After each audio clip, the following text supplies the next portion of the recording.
प्राचीन काल में इस्राएल देश में गोलियत नाम का एक महान योद्धा हुआ, जिसका कद और पराक्रम किंवदंतियों में वर्णित था। चमचमाते कवच से सुसज्जित, आकाश को भेदने वाले भाले और बहादुर दिलों को झकझोर देने वाली ढाल के साथ वह देखने में एक आतंक था। उसके जोत पलिकती उसकी उपस्थिति से उत्साहित होकर घाटी के एक और डेरा डाले खड़े थे, अपने शत्रुओं को उनका सामना करने के लिए ललकार रहे थे। घाटी के उस पार इजरायली सेना भय से कौप रही थी। उनके मन संदेह और निराशा से दबे हुए थे, क्योंकि उनमें से कोई भी उस राक्षस को चुनौती देने का साहस नहीं कर रहा था। 40 दिनों तक हर दिन गोलियत आगे बढ़ता रहा। उसकी गरजती आवाज घाटी में गूंजती हुई एक भयानक घोषणा करती रही। उसने ताना मारा, एक आदमी चुनो और उसे मेरे पास भेजो। अगर वह मुझसे लड़कर मुझे मार सकता है, तो हम तुम्हारे अधीन हो जाएंगे। लेकिन अगर मैं उसे हराऊं, तो तुम हमारे अधीन हो जाओगे और हमारी सेवा करोगे। चुनौती हवा में भारी, अनुत्तरित और दमनकारी रूप से लटकी हुई थी। इस्राएलियों में डेविड नाम का एक चरवाहा लड़का था। ये कद में छोटा और उम्र में जवान था, लेकिन उसके दिल में अथाह साहस था। दाऊद यिशै का सबसे छोटा पुत्र था, और उसे उसके पिता ने सेना में सेवारत अपने बड़े भाइयों के लिए भोजन सामग्री लाने के लिए शिविर में भेजा था।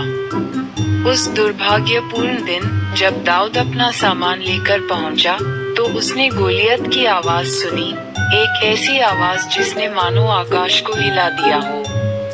उसके भाई ने उसकी सुरक्षा के लिए भयभीत होकर उसे भगाना चाहा, लेकिन दाऊद विचलित नहीं हुआ। उसकी आत्मा धर्मी क्रोध से जल उठी। उसने घोषणा की, ये खतनारहित फलस्तीन कौन है जो जीवित परमेश्वर की सेनाओं को चुनौती दे रहा है। ये शब्द राजा शाऊल तक पहुँचे, जिन्होंने दाऊद को उसकी दलील सुनने के लिए बुलाया। राजा के सामने दाऊद ने एक ऐसे उत्साह के साथ बात की जो इतने छोटे व्यक्ति के लिए असामान्य था। इस फलस्तीन के कारण कोई भी हिम्मत न हारे। आपका सेवक जाकर उससे लड़ेगा, उसने कहा। राजा शाऊल आश्चर्यचकित होकर लड़के को अपना हथियार देने की पेशकश की, लेकिन दाऊद ने इसे अस्वीकार कर दिया। वजन और आकार भारी भरकम थे, क्योंकि दाऊद को युद्ध के साज सामान पर नहीं, बल्कि अपने विश्वास की मजबूती और अपने हाथों के कौशल पर भरोसा था। हाथ में लाठी और नाले से सावधानी से चुने गए 5 चिकने पत्थर लिए दाऊद युद्ध भूमि की ओर बढ़ा। गोलियत की हंसी गूंज उठी जब उस दानव ने उस निहत्थे युवक को देखा। क्या मैं कुत्ता हूँ कि तुम लाठी लेकर मुझ पर टूट पड़े हो? वह दहाड़ता हुआ दाऊद को उसके देवताओं की दुहाई देते हुए बोला। लेकिन दाऊद, जो दृढ़ और निडर था, ने उत्तर दिया, तुम तलवार, भाला और बर्छी लेकर मेरे विरुद्ध आए हो, परंतु मैं सेनाओं के यहोवा, इस्राएल की सेनाओं के परमेश्वर, जिसका तूने विरोध किया है, के नाम से तुम्हारे विरुद्ध आया हूँ। आज यहोवा तुझे मेरे हाथ में सौंप देगा, और मैं तुझे मार डालूंगा और तेरा सिर धड़ से अलग कर दूंगा। दाऊद ने फुर्ती से अपने गोफन में एक पत्थर रखा और उसे सटीकता से फेंका। पत्थर गोलियत के माथे पर लगा और वह दानव जोरदार धमाके के साथ जमीन पर गिर पड़ा।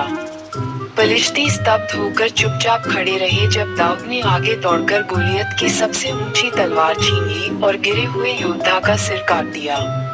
युद्ध का रुख पलट गया और इस्राएलियों ने पलिश्तियों का पीछा करते हुए उन्हें पूरी तरह से परास्त कर दिया। दाऊद की जीत किंवदंतियों का विषय बन गई, विश्वास की शक्ति और पराक्रमी पर धर्मी की विजय का प्रमाण। यह एक ऐसा दिन था जो इतिहास के पन्नों में दर्ज हो गया, जब सबसे छोटे व्यक्ति ने भी महानता का अनुभव किया, तथा ईश्वर की कृपा शुद्धतम रूप में प्रकट हुई।